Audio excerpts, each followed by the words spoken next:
Globalização e Cidadania, por Pedro Dalari.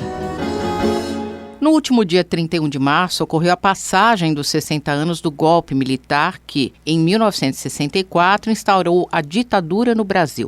20 anos depois, em março de 1985, o governo militar terminou e a democracia foi restaurada. Professor, transcorridas já várias décadas do início e do fim daquele período da história do país, qual a importância de lembrar seus acontecimentos? Todo país tem em sua história episódios marcantes, responsáveis por causar grande impacto com consequências que se prolongam por muito tempo.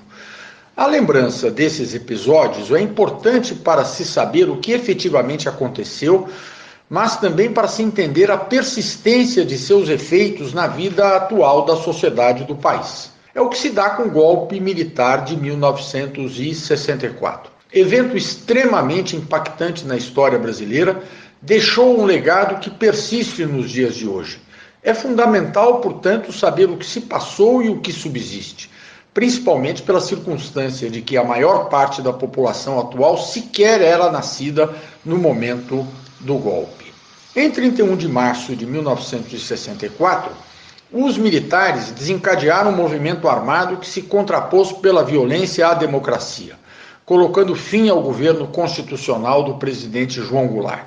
Teve início um período de 2 décadas de governos militares, caracterizados pela ausência de liberdade, pela supressão de eleições, pela concentração da renda, enfim, pelo completo desrespeito aos direitos humanos, até mesmo com a repressão e o assassinato de opositores políticos. Infelizmente, quando da redemocratização do país, na década de 1980, a opção da elite política brasileira por evitar a exposição e o julgamento desse quadro de horror fez com que ele sobrevivesse, mesmo que de forma latente ou menos visível. A persistência da tortura como prática policial rotineira e de forma mais extremada, a recente tentativa de golpe de Estado perpetrada pelo ex-presidente Bolsonaro e seus apoiadores demonstram o risco decorrente de qualquer forma de contemporização com a ditadura. Professor Dalari, qual tem sido a contribuição da Universidade de São Paulo para a lembrança e o estudo do golpe de 1964 e seus efeitos? Sendo um evento histórico de relevância extrema para o Brasil,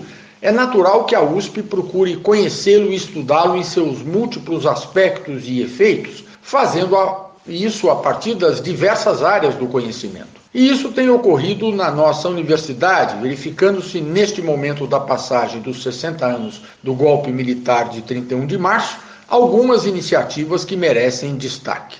No próprio mês de março, o Núcleo de Apoio à Cultura e Extensão dedicado à Comissão Nacional da Verdade, conhecido na USP pela sigla NACE-CNV Brasil, promoveu no Instituto de Relações Internacionais seminário internacional com o seguinte título: 1964 a 2024, a ditadura brasileira em perspectiva histórica e comparada. Por meio de conferências, painéis e mesas de debate, renomados especialistas do Brasil e do exterior se dedicaram à análise do golpe militar e do período ditatorial, examinando-os sob diferentes perspectivas. Na matéria sobre esta coluna publicada no Jornal da USP, encontra-se o link para acesso ao site do NACE-CNV Brasil, que registra em detalhes esse evento acadêmico. Na mesma matéria do Jornal da USP sobre esta coluna, encontra-se também o link para acesso ao vídeo produzido pela Pró-Reitoria de Inclusão e Pertencimento, a PRIP,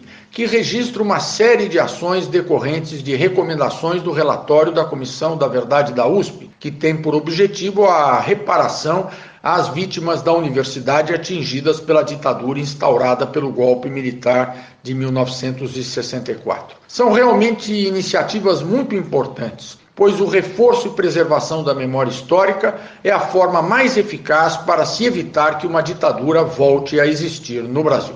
Eu, Simone Lemos, ouvi o professor Pedro Dalari. Globalização e Cidadania, por Pedro Dalari.